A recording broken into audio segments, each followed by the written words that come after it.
So we've heard a bit about the global context around volunteering, and it's a really interesting space. Some of the work Narendra does is actually around integrating volunteering policies across government.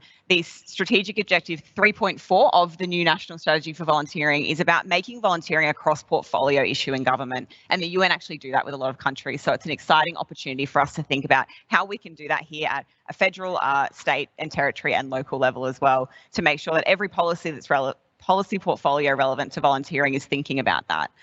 Which is a perfect segue to our next keynote speaker, which is the Honourable Dr. Andrew Leigh MP, who unfortunately also isn't here in person, but has sent across a video to welcome us all here. And we'll start with that before we move on to our panel.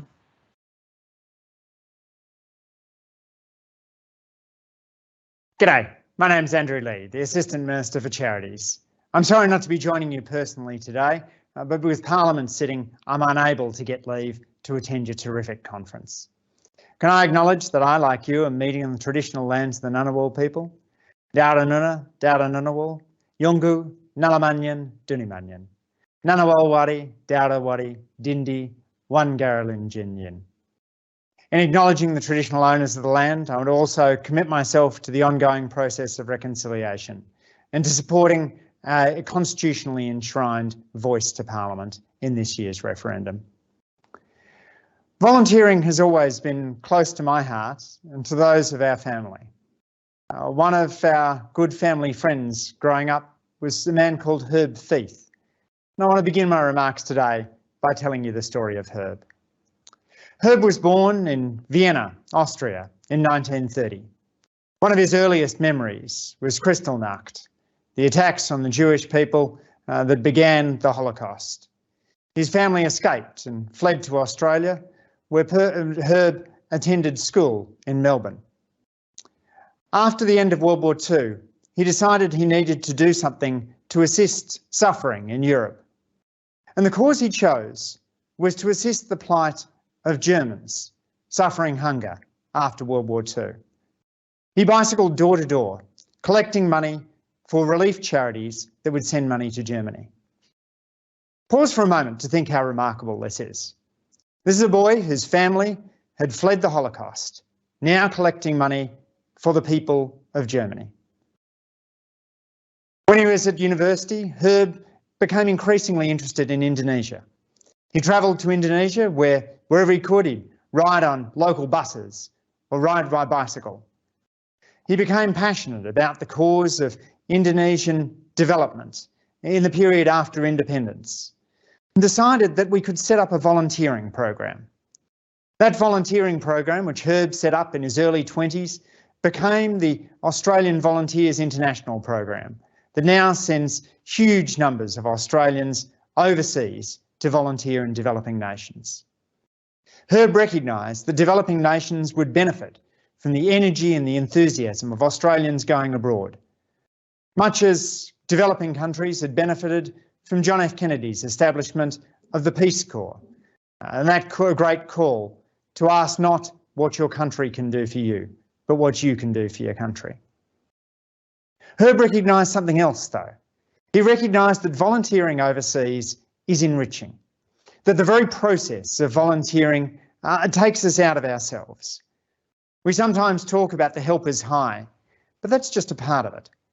Volunteering brings fresh experiences too. I remember speaking with one newly returned volunteer in my office who'd just come back from working with street children on garbage dumps in Phnom Penh. She said, "Andrew, never again will any smell in Australia bother me." She realised the deep deprivation that others faced overseas and did her bit to make a difference. Many Australians assist overseas through our donations. Many assist through volunteering, and that same process exists locally too. When the Queensland floods hit, an organisation called EV Crew was established, an online volunteering database that could quickly match up volunteers where they were most needed. Volunteering Queensland helped to set up EV Crew and told the story of one evening in which they saw that the sandbags that were put in place were likely to be breached by oncoming floodwaters. They looked up the EV crew database and saw a nearby family that had offered to volunteer. And so they got straight in touch. The family said, well, the teenage kids are just sitting around watching TV. We'll get them to pull on a pair of shoes, go down the street and sort out the sandbags. And they did. That extraordinary ability to use technology to mobilise volunteers is at the heart of what a modern volunteering operation should look like. Too often, our devices take us away from other people. We find ourselves doom scrolling, spending time worrying about our likes or our mentions on social media. But technology too can be a powerful way of cyber connecting, using digital technologies to enhance volunteering. This is enormously true in the area of digital volunteering. The world's best encyclopedia, Wikipedia, was built by volunteers. The world's most used operating system, Linux, was built by volunteers. At the Australian Museum, volunteers help to update a range of the resources that are used by scientists, and citizen science is exploding across the globe. The National Library's Trove project is regularly updated by a veritable trove of volunteers, of whom I've occasionally assisted. It gives you a great sense as you update the incorrect optical character recognition scan of an old article that you're part of making sure that the historical record is accurate and that you're leaving something that will benefit future generations. That ability to volunteer from home ensures that those who are mobility constrained or who perhaps don't have the time to get to in-person volunteering are able to still help out. I've been impressed too by the volunteer matching databases and the communities. Volley, Communiteer, Go Volunteer are just some of the volunteer matching platforms that exist in Australia. They're great ways of ensuring that we're able to link up people who have the time to volunteer with those who really need their assistance. New volunteer programs, such as professional volunteering, are recognising the value of not just getting a team of accountants along to paint a fence, but linking them up with organisations that need specific accounting skills. And yet Australia today faces some big challenges when it comes to volunteering. I've spoken about the upside, but the downside is the shrinking base of volunteers. Since the beginning of the millennium, the share of Australians who volunteered in the previous 12 months has dropped from about a third to about a quarter. The pandemic made this significantly worse. Many Australians stopped volunteering and many haven't come back as pandemic restrictions have lifted. The decline of volunteering is just one of the many community indicators that's gone in the wrong direction over the last generation. Australians now have fewer close friends, no fewer neighbours. We're less likely to play in organised sport. We're less likely to participate in community groups. The share of Australians who give money to charity has fallen. We've seen a decline in church-going and in union membership. Australians have become increasingly disconnected. These trends are beyond any one of us to solve. They require a concerted push, not just from the community sector, but from government too. Let me tell you that with the election of the Albanese government last year, charities in Australia have a strong partner in the federal government. We want to work with charities and volunteers to boost that sense of civic culture in Australia. We recognise the importance of building a nation that gives back. We understand that it is vital to build a country that thinks more in terms of we and not just me. That understands, as Herb Feith did in establishing Australia's volunteering programs half a century ago, the value of volunteering to human equality. Because equality and community are two sides of the same coin. And it's no coincidence that as Australia has become more unequal, we've also become more atomised, less likely to give back to our communities. The conversations that you're having through the platform of Volunteering Australia are essential to the health of our social fabric. They're essential to the well-being of Australians, and they're vital to who we are as a community. Australia, in which more people are giving back, is going to be a happier Australia, because we know that volunteering is so closely tied to well-being, not just from the recipients of that time, but also from the people who are giving freely of their own time. We know that volunteers are more likely to be healthy, both in terms of physical health and mental health. We know too that stronger community ties are good for the economy. There isn't a tension between a productive economy and a strong society. The two go together. And that's why many enlightened businesses are recognising the value of encouraging their employees to give back. Thank you for the work you do. Thank you for the ideas you'll bring. As the Assistant Minister for Charities, I've held forums in every major state and territory capital and online. We're looking to garner new ideas, fresh perspectives, to work with the community sector to turn around those troubling disconnection trends. We want to forge a reconnected Australia, a nation in which Australians are committed to giving back, in which volunteering is an essential part of a good life, and in which Australians understand the value not just for the recipient of the assistance, but for the giver as well. Thank you for listening to me today. All the best for your important deliberations.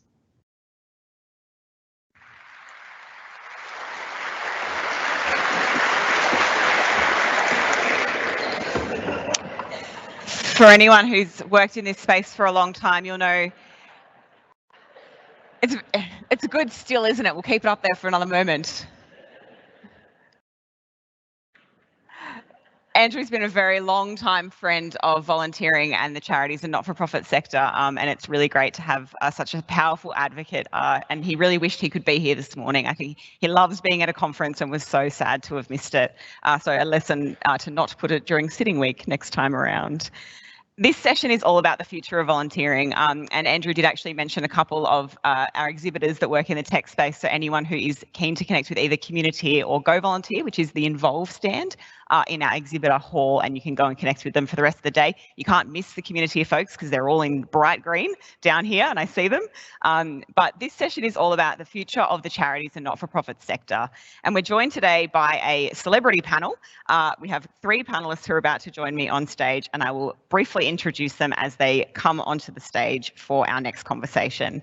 Sue Woodward AM is the Commissioner of the Australian Charities and Not-for-Profit Commission, but many of you might remember Sue from her role as the Chief Advisor at Justice Connect's not-for-profit law, which she did for 8 years.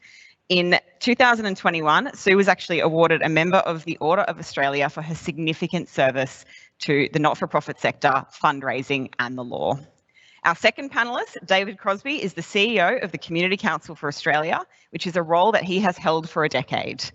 David spent more than 25 years in not-for-profit CEO roles and has served on many national advisory groups and boards. He's also worked in the justice system, been a university lecturer, worked as a farmhand, and I'm told been a musician in a successful rock band. And finally, he needs no introduction, Mark Pearce, CEO of Volunteering Australia.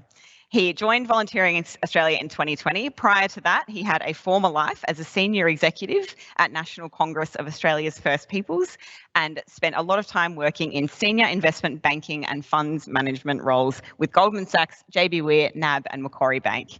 I promise, though, that only makes him more interesting to have a conversation with.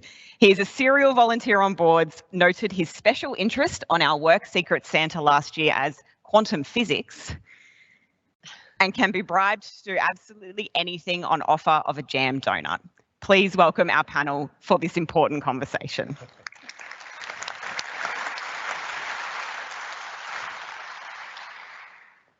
So to kick things off, I would love to hear any reflections from each of you about Andrew's video just now. Well, I'm in the first seat, so I'm going to go first. I would like to acknowledge that I'm on Ngunnawal country and pay my respects to elders past, present and emerging, and thank any First Nations people who are in the audience today or who are online, because this is my first day at this conference and I know you you did that yesterday. I'm also would like to shout out to my colleagues who you might have seen on the stand, Matt and Grace. I haven't found them yet, but I know they've been doing a good job. And I would just like to thank, this is the first conference I've been to in my new role, and so that's significant for me. Yay. And I was just so pleased that it would be the National Volunteering Conference, because volunteering is core to my DNA. And it's been a core part of my professional life, and it is now core to my new role too. And it's nice to share the stage with people I've shared the stage with before. It's nice to know there's other colleagues that I've worked with over years in the audience. And even though I'm wearing a new hat, which means I'm not perhaps the policy advocate that people have known me to be over a period of time, I would like to say that it is still, I haven't gone to the dark side, because in my view, luckily, because I have an object in my act that talks about the robustness and the innovation and the sustainability of the sector, it's really clear to me that that makes issues around understanding what's happening in volunteering absolutely core to that. And in particular too, we know that from the ACNC data that we have, that more than 50% of organisations are entirely volunteer run. So shout out to all the volunteers and the volunteer managers. You know, our charities couldn't run without that work. And I thought, in a sort of scoop, because you guys deserve a scoop, we'll be putting out our charities report in May. And the provisional data shows that the number of organisations that are entirely volunteer run has increased slightly yet again. And when we look back to, and I better put my glasses on for this because I'll get it wrong otherwise, back in 2014, about 44% of organisations were entirely volunteer run. And this year's figure, which is based on the annual information statements from 2021, it looks like it might have gone up to 52%. So, you know, that's a trend that might, you know, be relevant for consideration today. I did want to comment on what Andrew said. I particularly like the phrase, volunteering and community are different sides of the same coin. It did make me smile because he's also the Minister for the Mint, so I thought possibly a bit of a cross-promotion there. But, you know, given, as you see, it's clearly a genuinely held belief, and one that I certainly agree with. He also said, I like at the end, he said, a strong economy and a strong society are not in competition, which I couldn't help myself, I was on a theme. He's also the Assistant Minister for Competition. I think here that we know with the rates of volunteering falling, we know there's a really tight labour market. I think the reflection there is that it is competitive to recruit and retain volunteers. So I'm particularly pleased to be involved today, and I was also on the National Volunteering Council before I took my role, to know that we've got a national strategy in place, and I've heard that there's funding now to take it to the next step. And I think everyone in the ecosystem needs to play their part in making sure we have that strategic approach, because it is so important that we turn that trend around. And certainly in my new role, not only with my data, but in any way that we can, very keen to support the work that you all do that is so important. So thank you. Thank you, Sue. And I think I can say on behalf of everyone how grateful we are that the Commissioner role is someone who absolutely understands, lives and breathes volunteering. It makes such a difference to have a powerful advocate in that role. So thank you for being here. We bagged the Commissioner's first public speaking gig. I didn't even know that. David, any reflections from you? Look, I think Sue has summed up a lot of important issues around the role of volunteering as Andrew sees it. I mean, we know that Andrew studied under Putman in the US and sees this whole social capital model as really critical in terms of building stronger communities and stronger economically as well as socially. And it is great having Andrew as the Assistant Minister for Charities, because that's been his work. His work has been around studying the way people connect or don't connect and the impact that has on the economy and on communities. So he probably has a better understanding than most of us about the critical role of strong communities in strong societies. But I should also add a note of caution here. I mean, I know Andrew, and I know he's genuinely committed to the sector and a very strong supporter of volunteering. But he's also part of a government, and not everyone in that government shares a similar commitment to the sector or a similar understanding of its role. And there is an internal tension always within government around where resources are allocated, what gets prioritised, what gets given more attention, both in the public domain and in the economic domain, what they invest in. And I think we have to do a lot of work rather than relying on Andrew, because having a champion who's outside of Cabinet pushing for reform across the sector and supporting our particular issues doesn't mean that they will get supported. Having groups that are talking about what's needed doesn't mean that what's needed will happen. So I think whenever I see Andrew speak, I think how wonderful it is to finally have a Minister for Charities who actually understands the charity sector, understands volunteering, understands the importance of community connectedness. But I also think that adds extra responsibility on me, on the organisations I represent, on everybody in our sector to actually do more, because it won't happen if it's just Andrew, and it won't happen within government if it's just Andrew. So for me, I think it's a challenge as well as a breath of fresh air. And, you know, I must say it's great having Sue here, and, you know, it's much better having a government that at least is saying that it's supportive of the sector rather than one that sees it as a potential threat. So it's always good to listen to Andrew, but it always makes me think, oh, I'm going to have to work really hard. Although you're in a room... If we're going to get that to work. In a room of people who are no strangers to hard work, though. Mark, reflections from you. Yes, I agree with my fellow panellists about their reflections of the Assistant Minister's address. A couple of things jumped out for me, the first of which was the fact that Andrew talked about the need to recognise volunteering for what it is, essentially, in the words of the national strategy, to recognise the inherent value of volunteering as an activity which has inherent value in and of itself, not as a means to an end.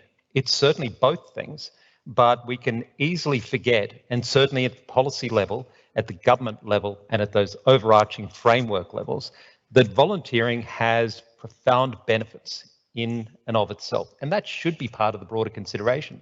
It should be valued within policy settings, and it should be part of the way we think about volunteering at a community level, at a whole of community level. It's something that can easily slip through the cracks, and we think about volunteering as a means to an end, as a service within and to community. It is that, of course it is, but it's something which just in and of itself benefits everyone who engages in it.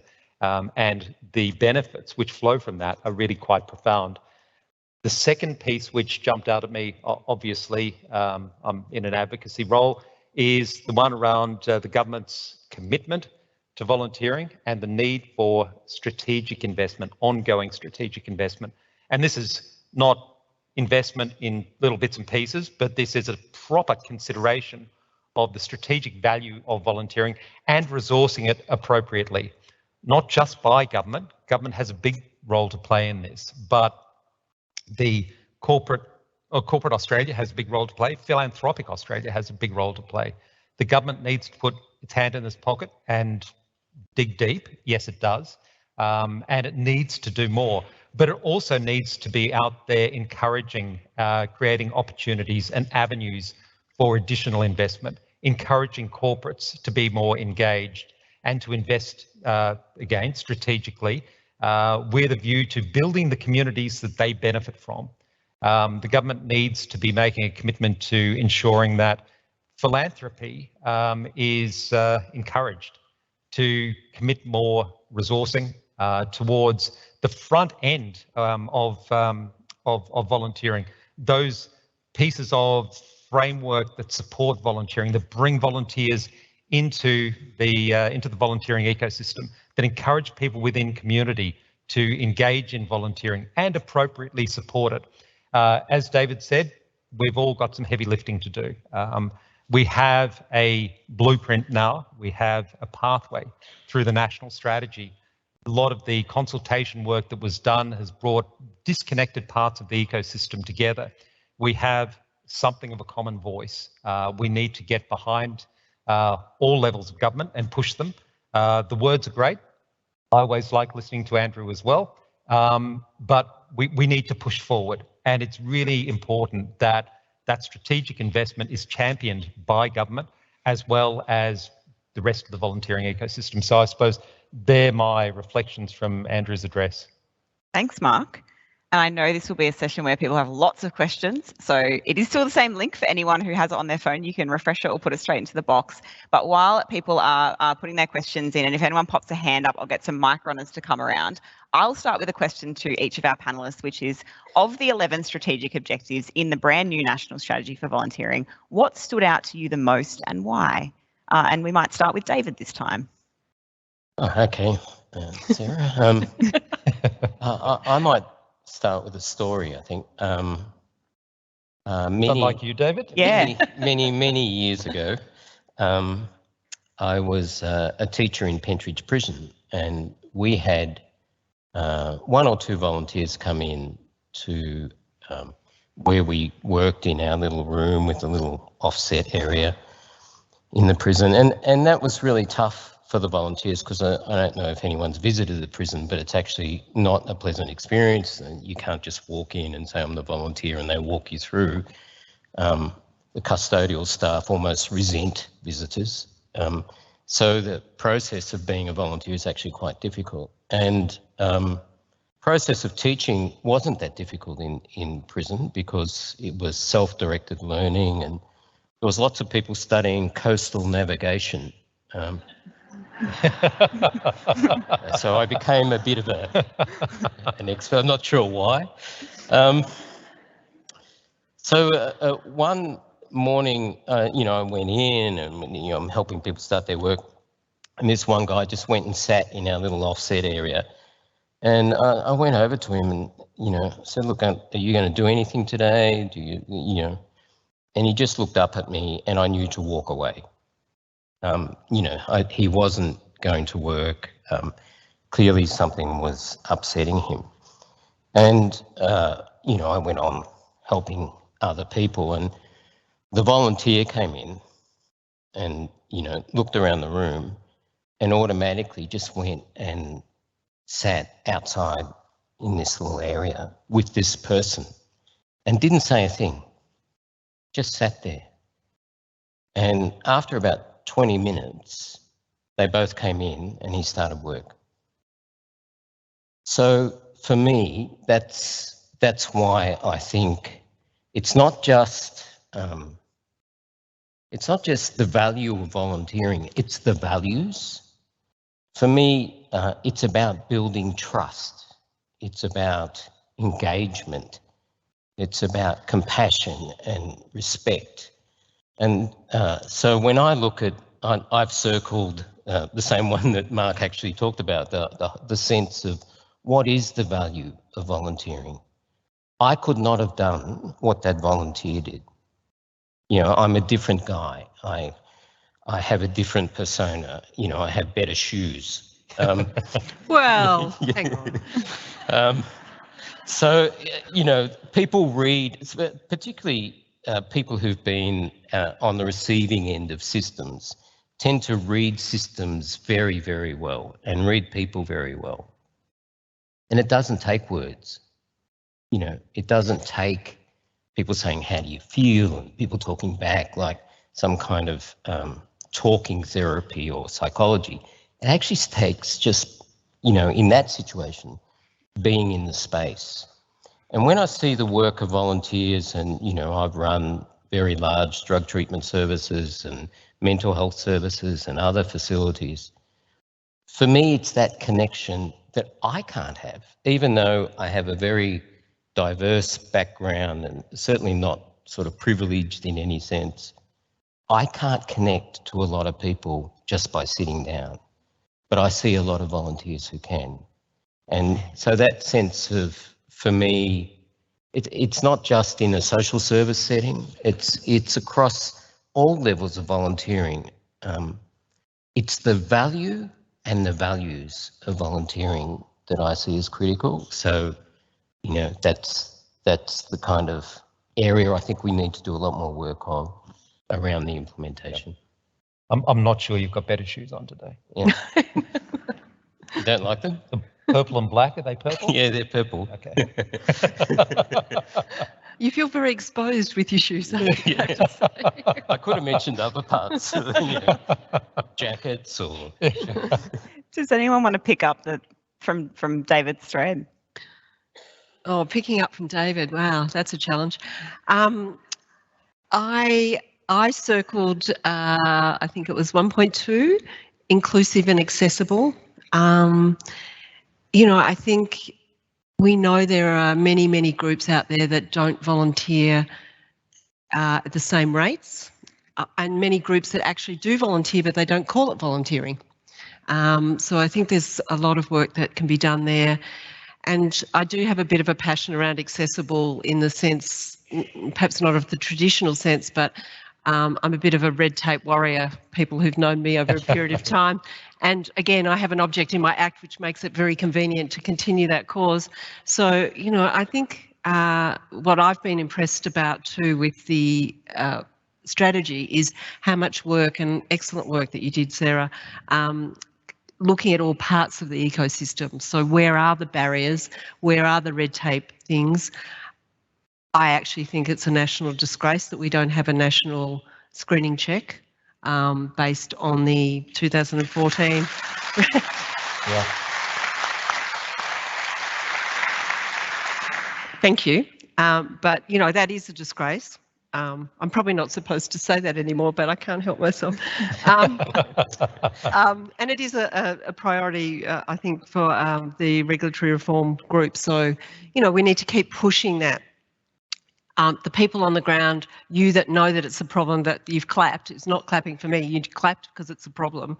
I think, you know, you've now got a strategy that identifies that, and it's a really clear implementable thing that could be done and that would create, reduce those barriers.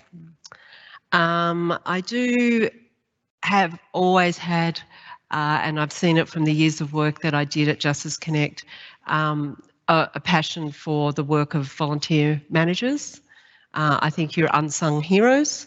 I think you have greater complexity than exists in the HR space, because effectively you have to know all the HR stuff, but you have to be able to understand it as it applies to volunteers, and the tricks and traps around the legal stuff mean that it's a bit different, and yet often, you know, you're volunteers as well. That always sort of slightly blows my mind, that you can be a volunteer person managing volunteers.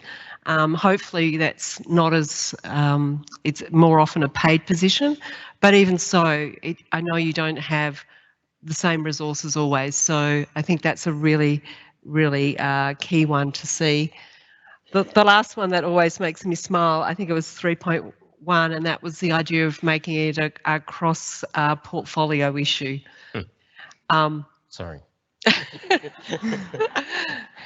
I'm trying not to be cynical, but it is very, I really think that that's a great thing. The more that can happen, like it's a nirvana, it may not happen perfectly, but the more that it can happen, the better. Because we know, you know, volunteers exist in education, health, social services, sport, culture and arts, like all those different parts of department.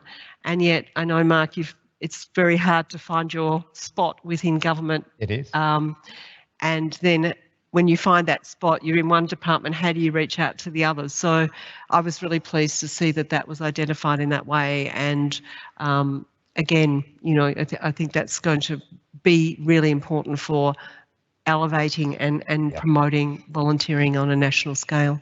I think if I might just pick up on one of Sue's points around volunteer management, and it relates in the strategy to 1.1 of the 11 strategic objectives, 3 focus areas. And that's to say that for me, that was, of all of the pieces, that was the one that really stood out to me, is the need to focus on the volunteer experience. And a huge part of that is the recognition and appropriate resourcing of volunteer management. It's far too frequently the thing that someone does. They manage far too many people without appropriate resourcing. They're not recognised or acknowledged for it, not supported. And that's a failing of the ecosystem, that volunteer managers aren't appropriately supported in all the ways that are necessary in order to make the volunteer experience everything it should be. And the transition from institutional models of management into something which is more flexible, which recognises, as I said before, the inherent value of the volunteer, and then works backwards, moves backwards from that point to say, here is a person with value and experience and excitement and opportunity to do something. How can they contribute to an organisation? So it's essentially a bit of reverse engineering. It's not easy to do, and it's not going to be possible for everything. But even to stop and think about that for a moment in terms of how we take those institutional models and change them for the contemporary environment is really important. It's one of those key pieces that we're going to be able to move volunteering forward through the national strategy as it stands. The other thing that I just wanted to make mention of is we're talking a lot about the national strategy for volunteering, and it's the opportunity we have to advance volunteering. And it's important to recognise that there's some great stuff that takes place in volunteering. There's really good work. There are phenomenal processes. There are extraordinary people. And we can't forget that just to say, hey, there's something new and shiny. And the strategy recognises that. I look at the work which is done across the volunteering ecosystem. I have obviously I have a unique opportunity to look at what state and territory peaks do, being foundation members of Volunteering Australia, and to see the level of commitment and the innovation that goes into the construction and the development of supports and programs within community and other parts of the volunteering ecosystem as well. So as we think about the national strategy, it's important to understand it's not drawing a line and then a whole lot of new things. It's recognising all the things that work well and building on them, making sure that we can leverage that which works and move it forward in a contemporary sense. And this conversation is a perfect segue to one of the most upvoted questions we've had this morning, which is how do we most effectively and collectively advocate to government to increase support for volunteering? Well, right at the moment, there's a Senate inquiry into emergency response and disaster management. In a sense, I think the charity sector and volunteering has been sidelined when it's really central. We know that resilience and capacity to recover are almost directly dependent on the interconnectedness of a community. The stronger those interconnections, the more resilient and the quicker the recovery. And yet, we seem to be channeling most of our resources through local government. And I'm not saying local government don't do incredibly valuable work, but they're one part of the response. And our part of the response, the sort of charities and broader community sector, not-for-profits and others, has by and large not been at the table. I know we have meetings of particular emergency response groups that focus on, you know, what Red Cross or the Salvation Army and others will do.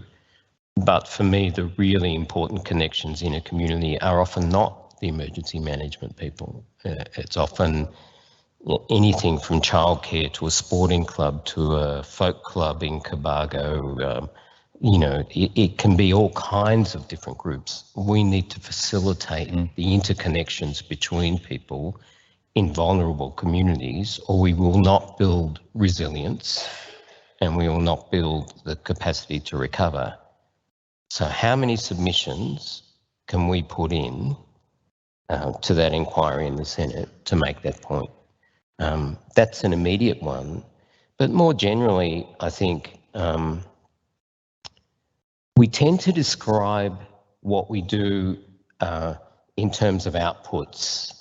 You know, it's like, and the charity sector does this a lot. So if you ask somebody who runs a breakfast program for Indigenous people, you know, what they do, they'll say, we run a breakfast program for Indigenous people.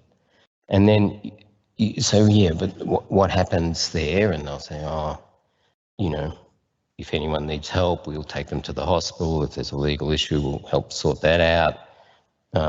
Do you have showers? And say, oh yeah, we have fresh clothes and we do laundry and we do. And you start getting this list of things they do. And, you know, eventually you get to the really critical issue.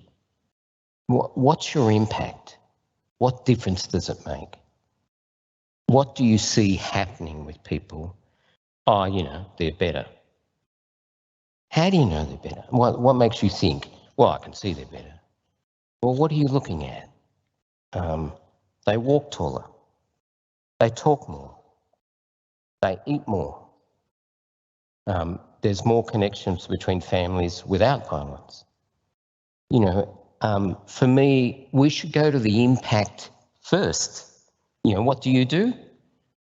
I help people walk more, walk taller, eat better, engage with their communities better, have less legal issues and need to go to the hospital less. But we talk in terms of the programs we run. I run a breakfast program. I see this many people, I do these things with them.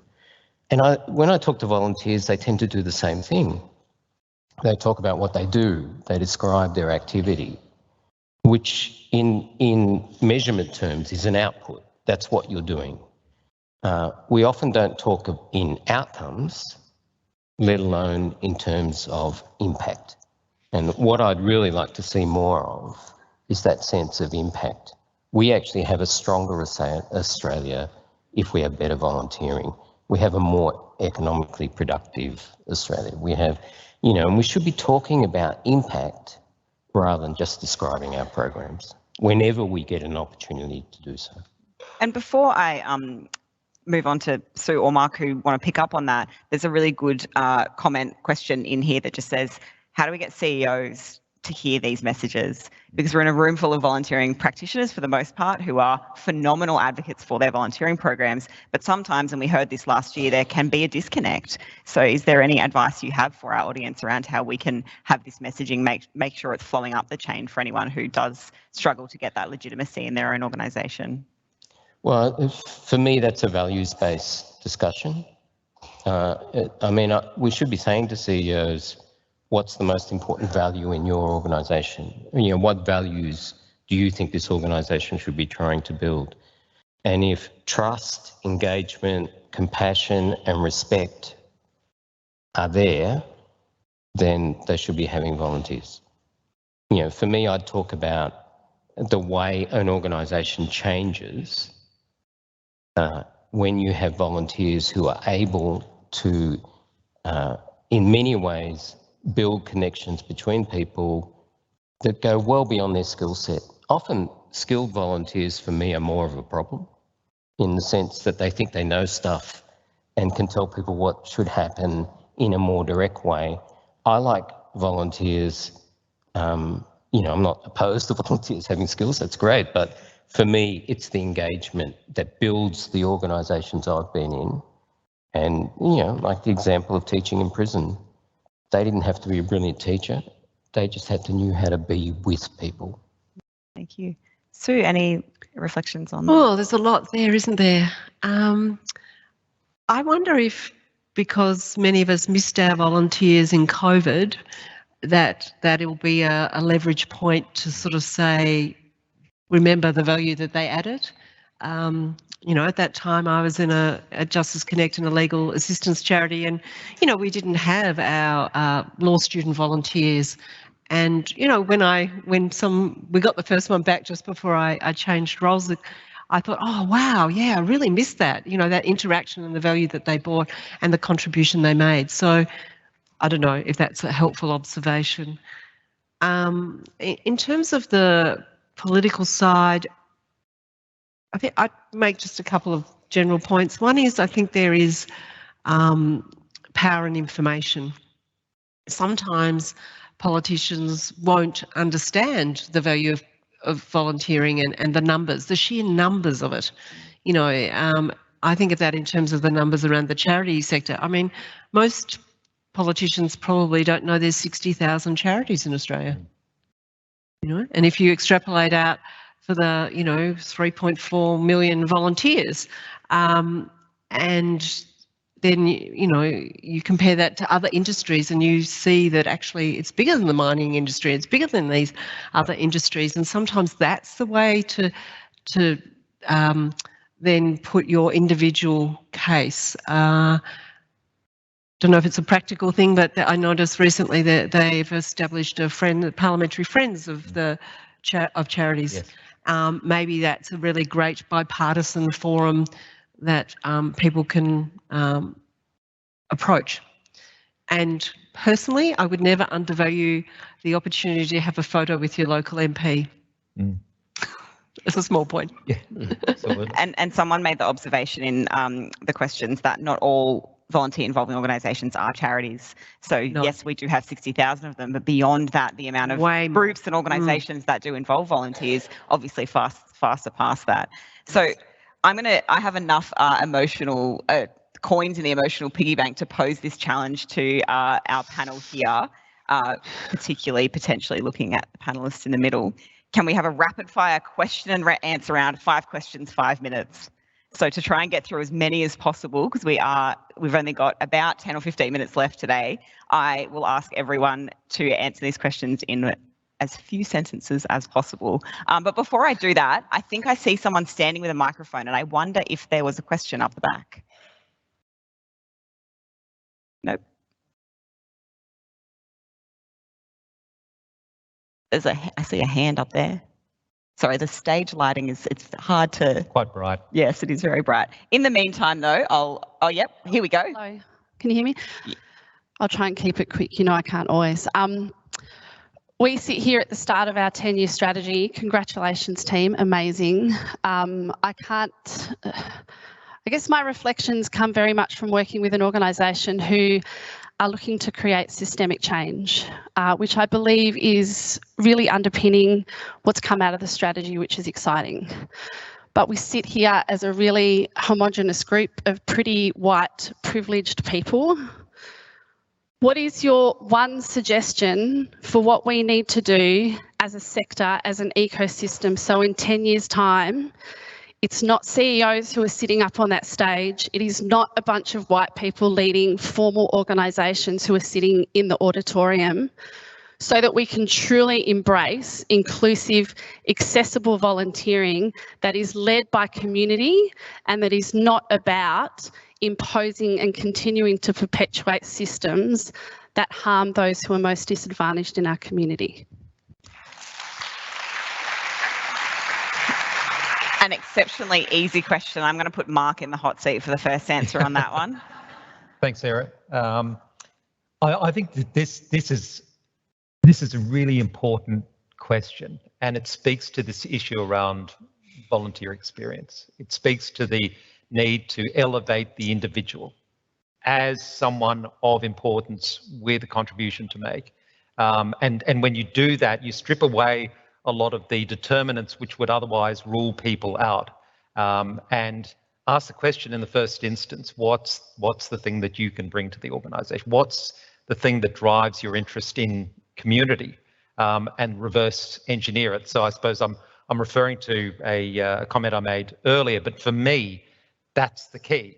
It's about conversations with individuals. It's about the relationships which are developed, which lead to opportunities as a consequence, rather than approaching it through an institutional framework, which inevitably just continues to cut down the number of people who may well be applicable for something, when everyone has something to contribute, either for their own benefit, and there's absolutely nothing wrong with that, or with a focus on community more broadly.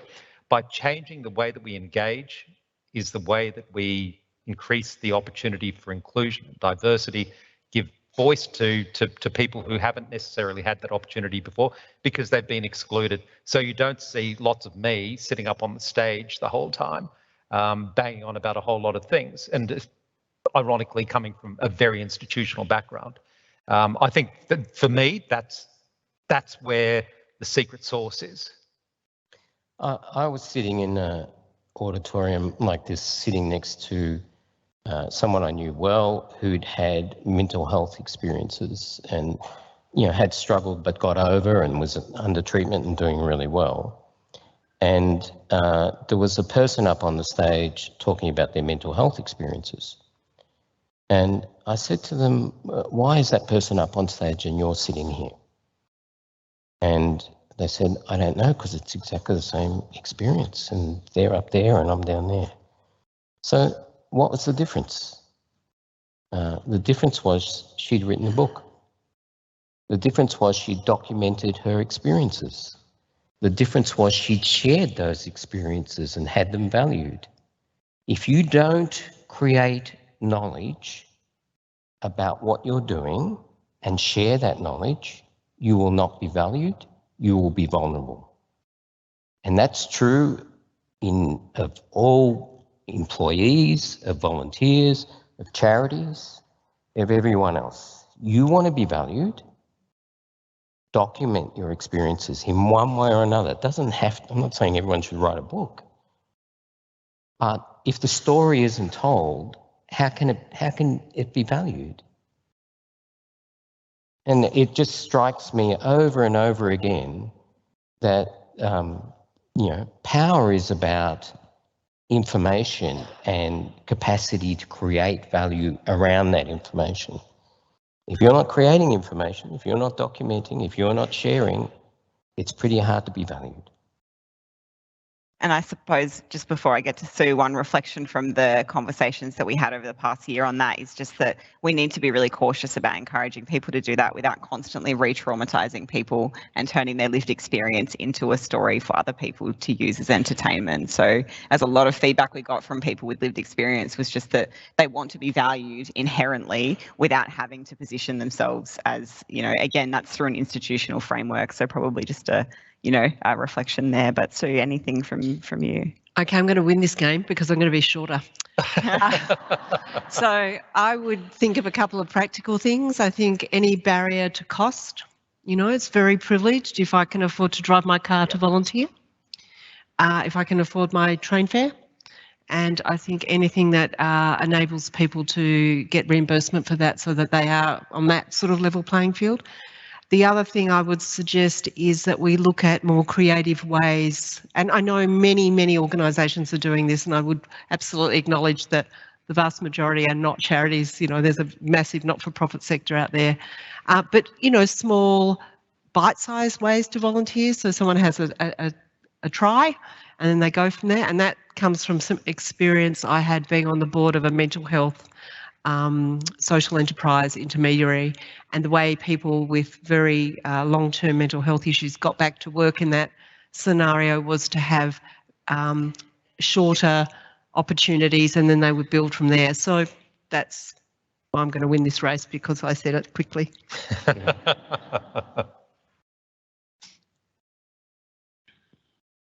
So we might have time for one or two more questions, but one that I particularly liked, which is another challenge for all of us, but interesting to hear your reflections on this.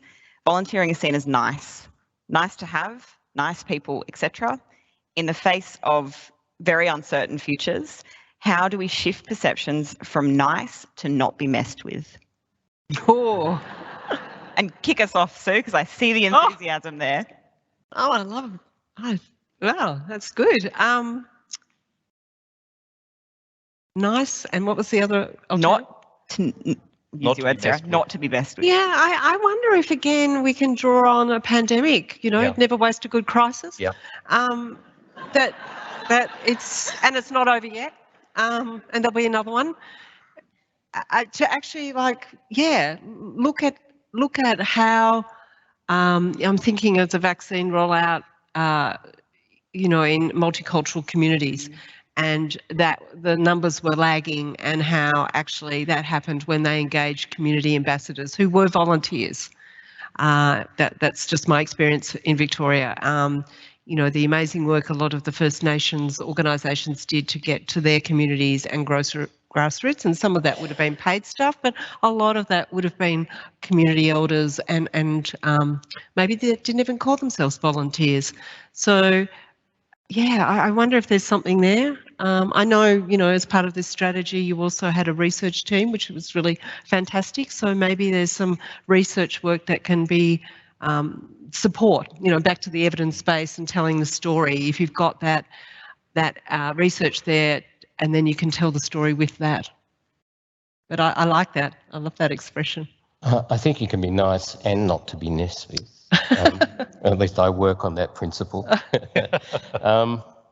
But I do think it's about being valued. And, you know, we've already talked a bit about that. I think, and that means better telling our stories, regardless of how you position that. No, I agree. And I think picking up on Sue's point, you never let a good crisis go to waste. And perhaps a corollary to a question earlier on around how do you get CEOs involved, engaged in these discussions. I held a forum for the CEOs of the top 30 volunteer involving organisations in Australia prior to Christmas. It was very well attended. It was deeply engaged.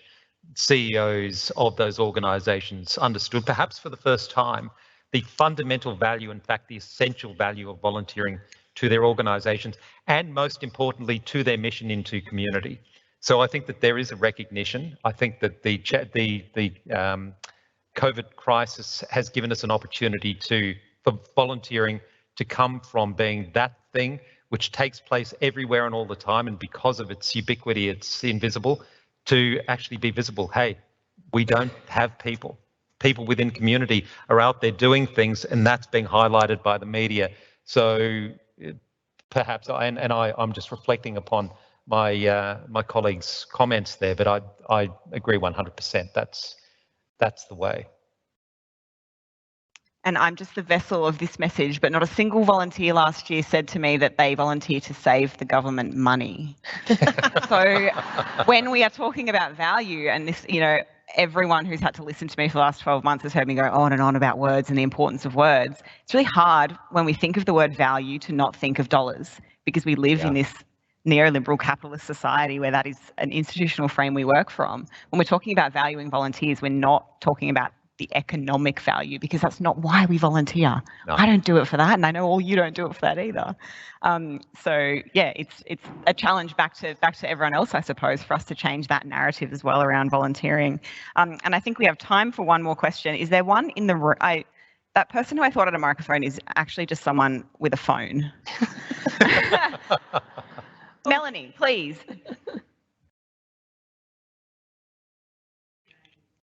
And I'll just repeat that question for everyone joining online and those at the back who might not have been able to hear. Melanie has asked, how do we get cut through and how do we communicate and break through with our politicians ahead of the next budget inside of Cabinet to make sure, and someone made this comment in the chat here, that every time the budget comes around, despite saying they value volunteers, we see crumbs for volunteering. So over to our panel. So there's I use, as a rough generalisation, a really simple formula, C equals EP cubed. So change equals evidence by public pressure or media, by policy and sort of positioning within government, by personal. And often people will just have one or two of those. They'll walk in, you know, the academic will walk in with a study showing you could save 10 million if you invested $1 million here, and it won't happen. No wonder why not, because it's so obvious. It's because there's no personal stake in it for that minister. The public isn't concerned about it, and it's not part of their policy or the politics of the day. You can't just go in with one element, and so a lot of what we do is actually fostering and developing public support, which is critical. It's developing an evidence base, which is critical. It's understanding the policies of the government. At the moment, it's economic constraint is the main policy, and how this would fit into that and how that works. And it's making sure that there's a personal connection, a level of trust between you and the person. Why would they listen to you? And if you haven't built those over time, change probably won't happen. For me, and I'm talking my own book here, we have a national strategy. Your vision for volunteering in Australia, it's up to all of us to articulate the challenges, to promote, prosecute the pathways forward, to work together. As I said previously, we've been a large ecosystem, oftentimes really disconnected or entirely disconnected, but we have an opportunity, a moment in time that was brought together through this process where we can speak ostensibly with a single voice. We can get the C equals EP cubed going, and we can bring those various disparate parts of prosecuting change together by utilising this instrument, which all of us contributed to the development of. A single voice from lots of different parts of the community around central themes is really very compelling. Thanks, Mark. I don't think I'm supposed to comment on that in my current role. But there you go. Come on, Sue. No one's going to report. No one will know. No one's watching. Look, if I had the answer to that question, I would have changed many more policies than I've ever had a hand in, sadly. And I think what's been said makes complete sense. And all I can say is, you know, I do think, even though it's not a perfect subset, as you say, Sarah, because it's only the charity data, but having some data that shows those long-term trends affirms the other data sets around the rates of volunteering, where it's happening geographically, is hopefully the evidence part of that equation. And I would say I would never underestimate the power that any individual organisation has to take an opportunity with a local MP, because fundamentally that's what they're there for, is to represent their constituents. I think they all know that there's an election at some point in time.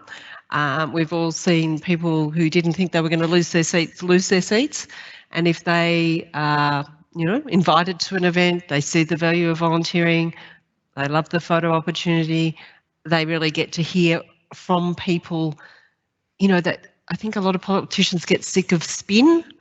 They're good at maybe delivering it, but they don't like to hear it. So maybe, you know, where they actually see on the ground value is helpful. So that's the heart part. And, you know, I think there's a lot of merit in the comments that David's made. And you've just got to try and put those pieces together and be ready to act as quickly as you can. I think probably for the May budget, I think we're all a bit late for expecting something to happen there. But there is always a lead time, so don't give up, is what I'd say. Plan, keep at it.